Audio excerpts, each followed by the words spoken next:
Welcome to Luca and Miguel. Enjoy the video. In this video, I will compare Honda Civic vs Hyundai Elantra full comparison. Start by listening for key differences in pricing, features, and driving feel so you can decide which matches your needs. I will highlight engine options, interior comfort, tech features, and ownership costs. Follow along and note which priorities matter most to you, like estimated fuel economy, warranty length, or available driver aids. The performance section compares engines, ride, and transmission characteristics in a clear, friendly way.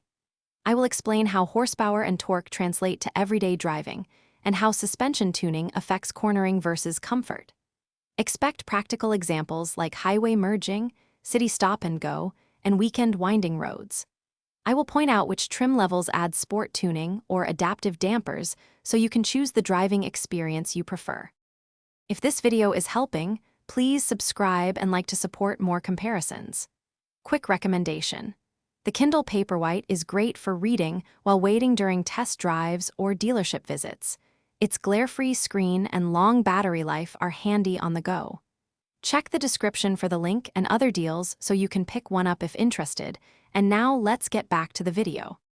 Here I cover cabin space, infotainment, and ownership value in simple terms. I will compare seating comfort, cargo room, and touchscreen usability so you know what daily life will feel like. We will weigh standard safety tech and available upgrades, plus warranty coverage and expected depreciation. Use these details to balance initial purchase price against long-term costs and decide which model gives the best overall value for your priorities. Thanks for watching and please subscribe. It's the best investment you'll ever make.